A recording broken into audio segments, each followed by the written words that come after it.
Margaret Ward is a community college teacher and her husband John a psychiatrist. They live in a large suburban house in Sudbury's South End.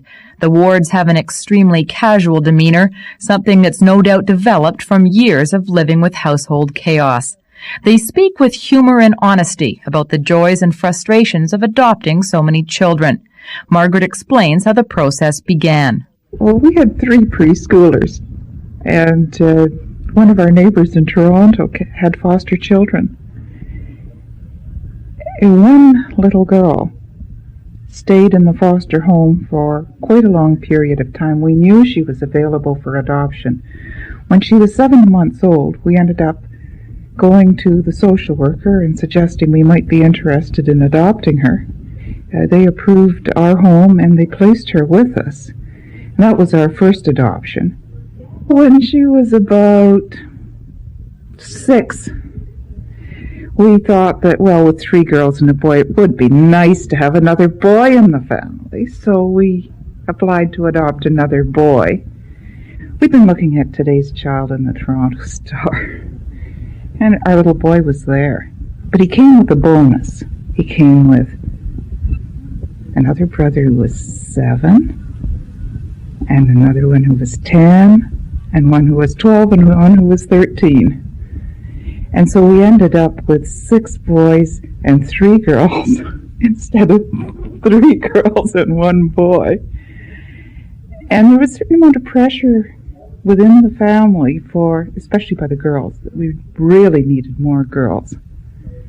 So 2 years later, we adopted a pair of sisters.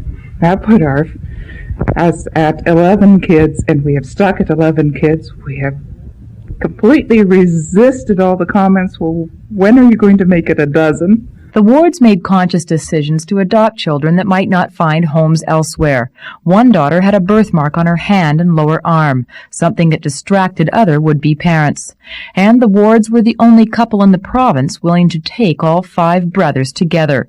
The 2 sisters were Ojibwe Indians from northwestern Ontario. To help integrate new members into the family, the Wards made up a scrapbook with pictures of each child and a description of their interests. There were daily street hockey or football games in the yard and a few camping expeditions to help bring the family closer together. But Margaret admits there were plenty of tough times, especially after the 5 boys joined the family. The boys were much more active, and they tended to use their fists quite a bit, and the household we'd hadn't been like that, and changed the whole atmosphere of the family, and it took a lot of getting used to. And then also the adjustment to a new family.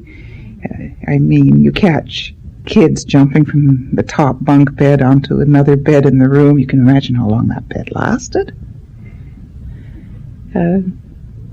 Accidental breakage of windows. I think one week there were 5 broken, and that was accidental, not on purpose. Even with all of John's valuable psychiatric experience, discipline was still a big problem. Very often, I think that both Margaret and I would say, we don't know what to do. We just don't know what to do. So what we would do is have all the kids around the table, and we would sit down and talk with them, and we'd say to them, we don't know what to do. So we need to have a meeting to decide how to handle this. So we tried to get the kids involved in trying to find a solution. Now, most of the family has grown up and left home. Only 4 kids are still living with the Wards. Looking back to their busiest period, it takes the couple a minute to figure out just how old the children were when the family became complete. So when you had all 11 here at home, you had them ranging from 5? So the youngest? No, 5 to 13, but then 7. 7 till 15 when we adopted the girls. So you had 11 children in between the ages of 7 and 15. Yeah, there were a few glorious months. We had 10 teenagers. Were there days when you said, I can't take this anymore? How did you get through it? Live one day at a time, and yes, there were days when I said that. There were days when I had 1 kid I said that. Yeah. but you make it through one day at a time.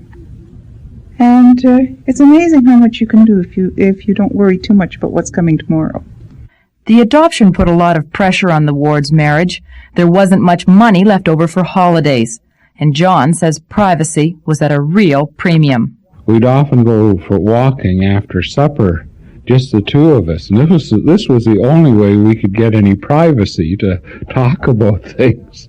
So people used to say, "Oh, isn't it great the Wards are out walking?" It wasn't because of the exercise as much as to get away from the kids and have a chance to talk together about things that we needed to talk about. The Wards have not gone unrecognized for their efforts. This year, Margaret received an Adoption Activist Award from the North American Council of Adoptable Children. She was cited for her numerous articles on adoption and her book on the history of the adoption of Native children in Canada.